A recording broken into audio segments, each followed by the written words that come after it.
The most powerful family here in the American shores who came over are the Collins family. Collins comes from Colon, Cristobal Colon, who is Columbus. Hence you've got the District of Columbia, the Knights of Columbia, Columbia Pictures, Columbia the country, British Columbia. Who owns that? Families. They own them. That's why they have their separate state laws, because it goes back to their separate trust funds that they created. District of Columbia. Yeah. Right? Did Yeah. you say that? I said that one. Yeah, DC. DC. Now, DC, is that not part of the United States, or is it so? Because they always say they complain they can't vote in America, but that's done on purpose, right? That it's kind of like the City of London and the Vatican. It's its own sovereign thing. Am I wrong on that? Or is that the UN? It is. The Farnese family owns it, and the Orsini, and I think the Colonna, absolutely the Colonna family, which is Collins, the Collins family. They own it all. It's their property. Columbia is Columb, which is the dove, which is David, and the Star of David is Saturn.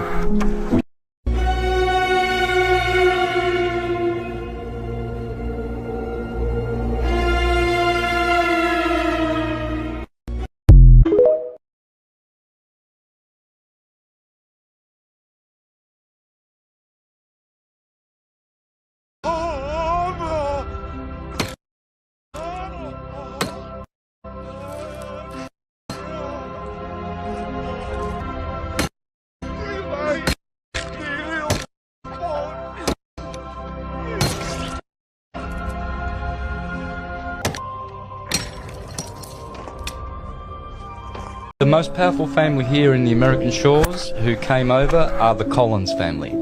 Collins comes from Colon, Cristobal Colon, who is Columbus. Hence you've got the District of Columbia, the Knights of Columbia, Columbia Pictures, Columbia the country, British Columbia. Who owns that? Families. They own them. That's why they have their separate state laws, because it goes back to their separate trust funds that they created. District of Columbia. Yeah. Right? Did Yeah. you say that? I said that one. Yeah, DC. DC. Now, DC, is that not part of the United States, or is it so? Because they always say they complain they can't vote in America, but that's done on purpose, right? That it's kind of like the City of London and the Vatican. It's its own sovereign thing. Am I wrong on that? Or is that the UN? It is. The Farnese family owns it, and the Orsini, and I think the Colonna, absolutely the Colonna family, which is Collins, the Collins family. They own it all. It's their property. Columbia is Columb, which is the dove, which is David, and the Star of David is Saturn.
The most powerful family here in the American shores who came over are the Collins family.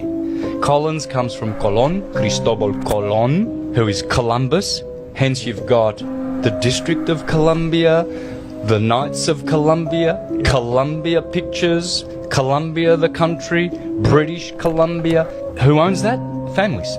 They own them. That's why they have their separate state laws, because it goes back to their separate trust funds that they created. District of Columbia. Yeah. Right? Did Yeah. you say that? I said that one. Yeah, DC. DC. Now, DC, is that not part of the United States, or is it so? Because they always say they complain they can't vote in America, but that's done on purpose, right? That it's kind of like the City of London and the Vatican. It's its own sovereign thing. Am I wrong on that? Or is that the UN? It is. The Farnese family owns it, and the Orsini, and I think the Colonna, absolutely the Colonna family, which is Collins, the Collins family. They own it all. It's their property. Colombia is Colomb, which is the dove, which is David, and the Star of David is Saturn.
Do you know what this place is? It's located in the center of the North Pole. And it's the center of the Earth magnetic field, known as the Taurus field. That black thing in the center of the whirlwind is the tallest mountain on Earth, far more taller than the Mount Everest. It's so tall that even it peaks reaching out the clouds. It's the Rupes Nigra, or the Black Rock, also known as Mount Meru. Some people also called it Mount Zion. You wouldn't find this massive mountain existence in mainstream science and media because it's deliberately concealed. Because if the world knew that there is such a huge mountain in the center of the Earth, it would change the course of history. This includes the true nature of our world will be rewritten, and that will undo the globe-shaped Earth theory and the entire timeline of the Earth from the beginning, and they don't want that. Look how the wind stream passes through that mountain. It blocks the wind stream because of its height and size. The Rux nigra, or the black rock, described by Mercator as 33 French miles in size, or roughly 40 miles in diameter. It's purportedly explain why all compasses point to this location. The biggest shareholder of all the major companies in the world is BlackRock. It's named after this mountain. Here is part 2 of Admiral Byrd's journey beyond the ice wall. If you would like to see the full 11-minute video in its entirety, you can always check out my Telegram page. The link is in the bio. Otherwise, I will try and get all of these parts up as quickly as possible. Enjoy and question everything, friends. Until next time. Animal. It is confirmed. It is definitely a mammoth-like animal. Report this to base camp. 10:30 hours. The external temperature indicator reads 74 degrees Fahrenheit. Continuing on our heading now. Navigation instruments seem normal now. I am puzzled over their actions. Attempt to contact base camp. Radio is not functioning. 11:30 hours. Countryside below is more level and normal, if I may use that word. Ahead we spot what seems to be a city. This is impossible. Aircraft seems light and oddly buoyant. The controls refuse to respond. My God! Off our port and starboard wings are a strange type of aircraft. They are closing rapidly alongside. They are disc-shaped and have a radiant quality to them. They're close enough now to see the markings on them. It is a type of swastika. This is fantastic. Where are we? What has happened? I tug at the controls again. They will not respond. We are caught in an invisible vice grip of some type. 11:35 hours. Our radio crackles and a voice comes through in English, with what perhaps is a slight Nordic or Germanic accent. The message is, "Welcome, Admiral, to our domain. We shall land you in exactly 7 minutes. Relax, Admiral. You're in good hands." I note the engines of our plane have stopped running. The aircraft is under some strange control and is now turning itself. The controls are useless. 11:40 hours. Another radio message received. We begin the landing process now, and in moments the plane shudders slightly and begins a descent as though caught in some great unseen elevator. The downward motion is negligible, and we touch down with only a slight jolt.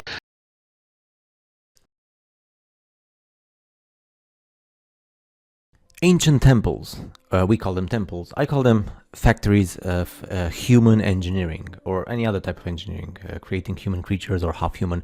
Like this one we have here in the picture, the Temple of Artemisa, or also the Temple of Diana, responsible for providing this planet or this crater, Earth, where we live in, and it has no curvature, of course, and providing it with creatures of various types, including human creatures and half humans. Now, this specific temple, I'm going to call it temple just for the sake of understanding, because if I call it factory or something, or like human engineering place, then people might not understand. This one was located in Ephesus. It was actually listed as the goddess there representing, I mean, this type of temple was actually in the whole world, right? It was the same principle, the same architecture, and the same building, and primitive people would call it the place of the goddess. Why was it the goddess? Because women are the ones who give birth. It was a goddess because it represented genetic factories of human production, right? And because in the primitive human mind, you would only know that humans come from a woman's womb, then that's why it was impossible for people before who were primitive to actually understand the vocabulary of human engineering and creation of humanity, just like they show you in Hollywood movies. Like Hollywood movies, they're brilliant, and that's the purpose why they're made. All these movies where they show how the humans are being produced massively in tubes, and they're humans like you and me. It's just they're produced artificially and you're produced naturally. When you came out of the two cells that formed inside your mother's womb, mother's womb, mother's womb, mother's womb, mother's womb, mother's womb, mother's womb, mother's womb, mother's womb, mother's womb, mother's womb. And terrorist organizations like ISIS, of course, in operation, they're linked. And Ephesus, which is now near the town of Selçuk in present-day Turkey, it's more than just ornaments, it's more than just creativity. From an artistic point of view, it's actually pure science, engineering, technology, in the same way you see in movies. And the queen bees and the beehives, that's very important, in the understanding of a person who understands technology as well, the goddesses that we have are the queen bees, and the temples are the beehives. So the temple is where the god or the goddess or the queen bee who produces humans is. So we are speaking about, in other words, if you use 21st century vocabulary, they would be the factories with genetic machines inside. So the temple is the factory, and the goddess would be just a machine with lots of tubes, and that's where you create an embryo. You have two cells, the sperm and the ovaries, and you create the eggs, and you create an embryo, and then that embryo becomes a creature, and also human, because we humans are creatures.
I've got a clean copy of it now, and I warn you, this could scare you.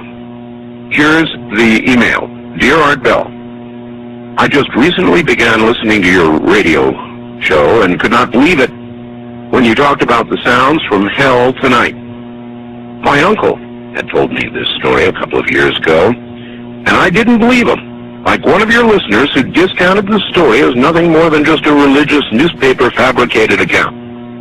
The story about the digging, the hearing of the sounds from hell is very real. It did occur in Siberia.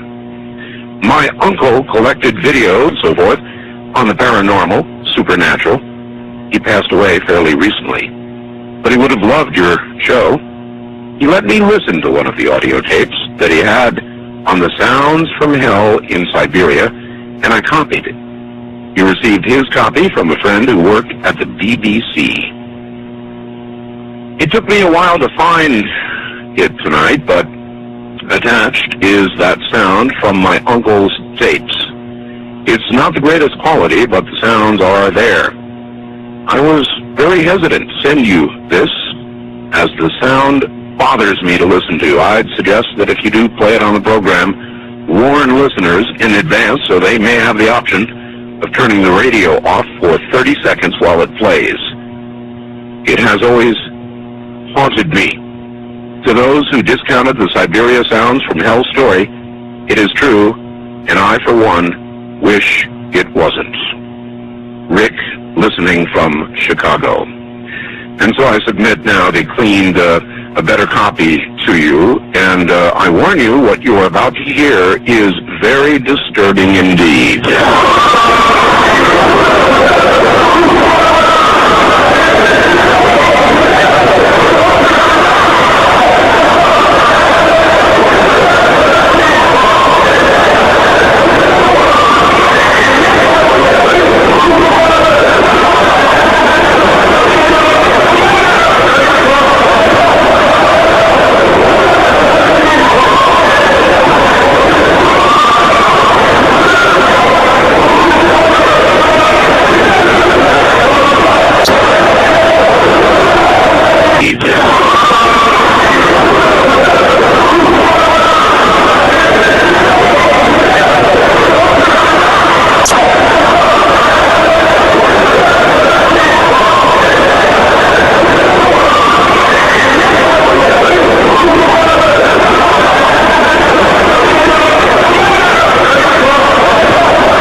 Very dangerous. Any truck with that, and you're into what they call, you're onto the middle plateau, and that's a very dangerous situation.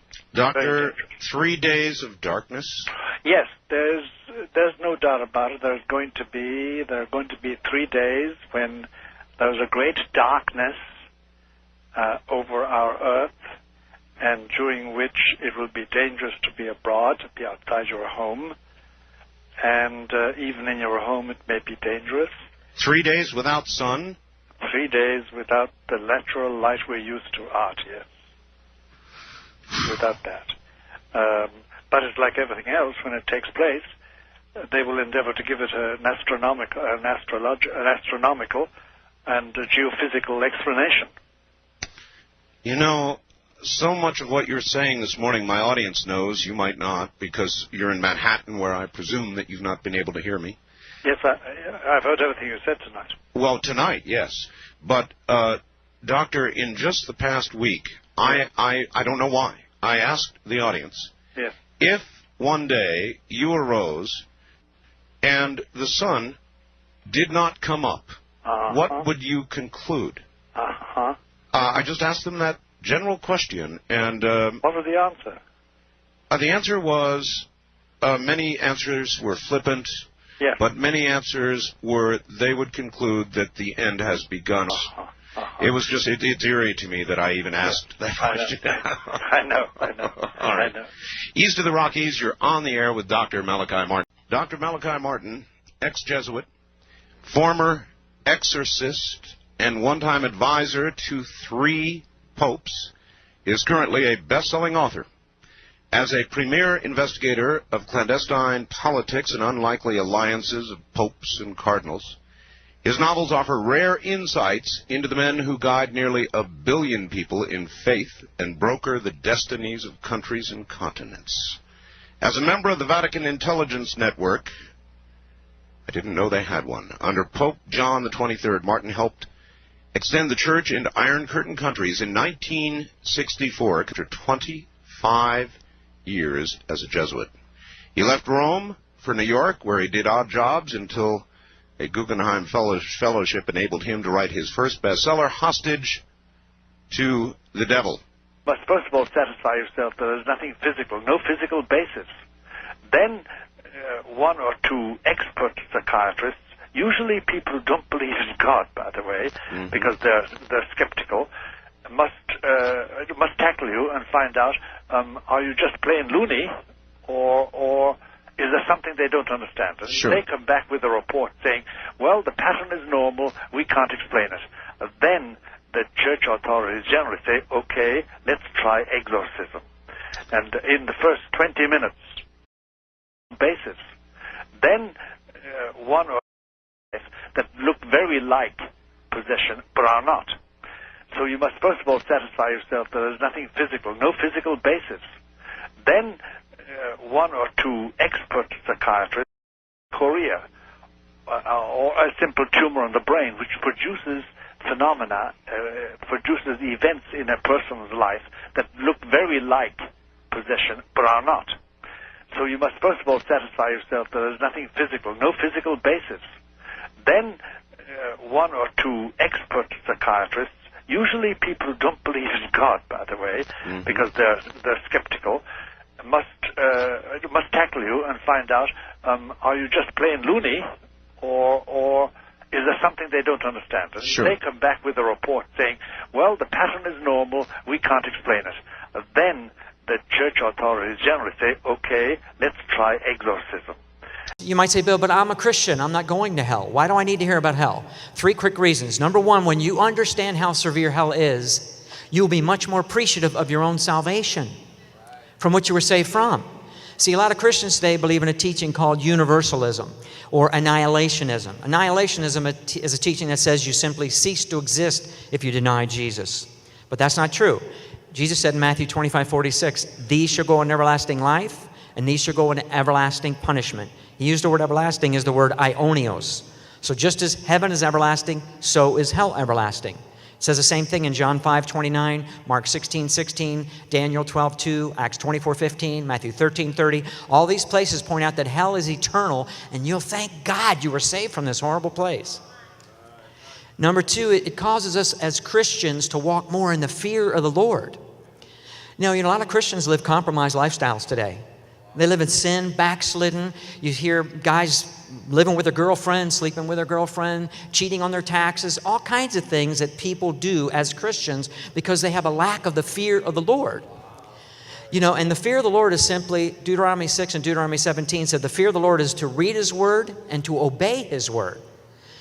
See, and you have enough respect for Almighty God that you will obey Him. And when you have the fear of the Lord, you understand there's consequences for your actions.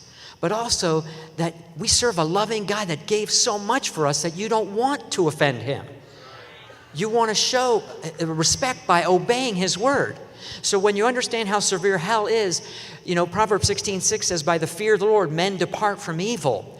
And so when you understand how the severity of hell, you will not want to play around with sin. Jesus said in Mark 9:47, if your eye offends thee, the word offend means causes you to sin, He said, pluck it out. It's better for you to enter into life maimed than into hell fire.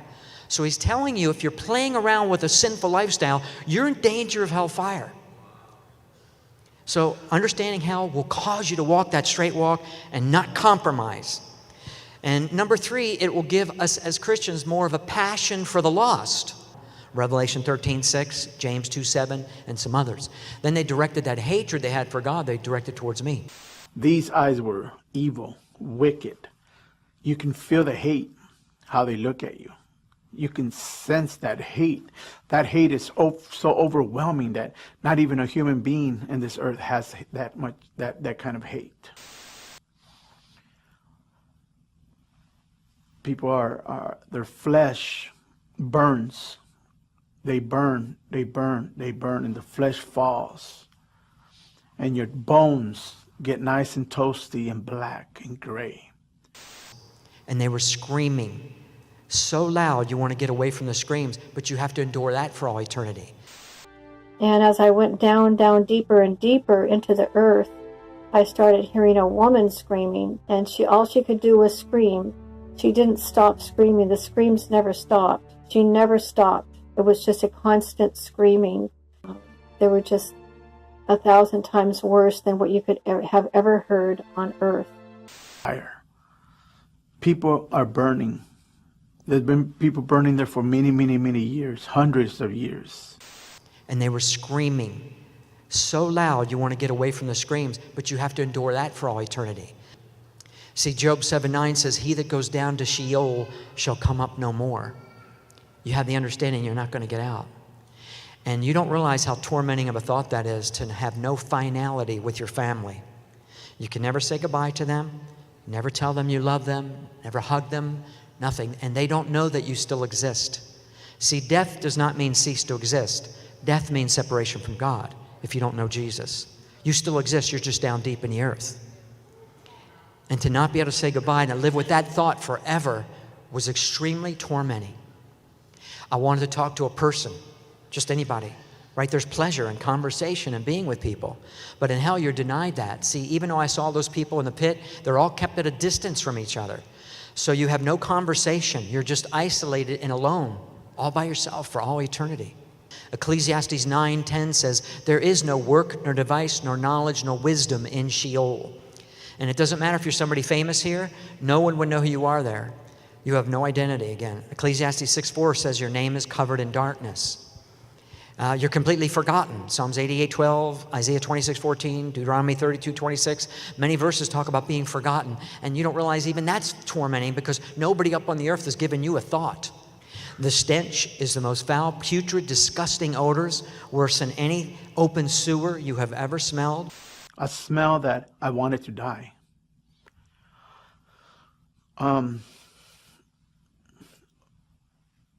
This smell was just horrible, horrible. If this smell was on the earth, we would die because that's how terrible this smell is.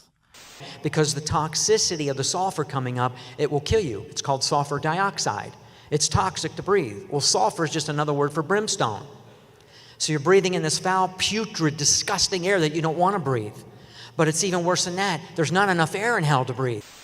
There's no air in there. There's no sleep, there's no rest, there's no food. And they're eating you. They're eating your flesh. It makes no difference. Just picture yourself now in the earth. If you have bugs or maggots eating your flesh, how would that feel? But you're in hell already. There's nothing you can do. You have to, that's the torture. That's your everlasting torture life in there. I'm not trying to sensationalize this. I'm just trying to give you a picture. Well, if I was to give you 1 drop of water, that wouldn't suffice, would it? You wouldn't value 1 drop. But in hell you would. There's no water. You know how it feels sometimes we don't go without water for a while? Man, we need water. Even though we don't like water, but man, we need water. I want some water. Food, rest. You ever been, when night falls, you're tired, you need to sleep? There's no sleep there. These demons go in there day and night and they torture you in every which way. There's never no rest for you.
When self-indulgence is at work, the results are obvious.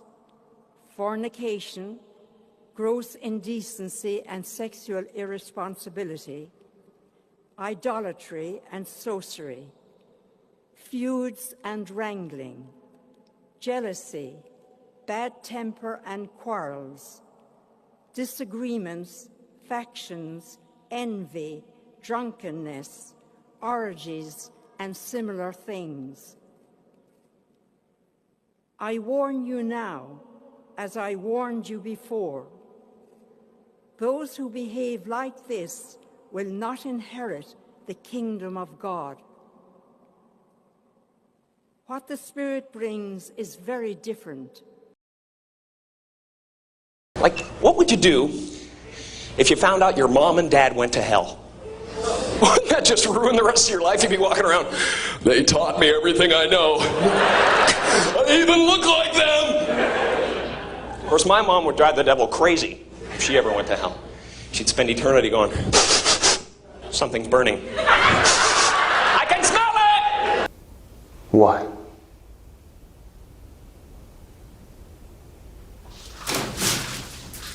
If you continue behaving the way you're behaving, you're going to hell. You understand that? You understand that? I don't know if there is hell. You don't know if there's hell? No. You will when you get there.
When self-indulgence is at work, the results are obvious: fornication, gross indecency and sexual irresponsibility, idolatry and sorcery, feuds and wrangling, jealousy, bad temper and quarrels, disagreements, factions, envy, drunkenness, orgies, and similar things.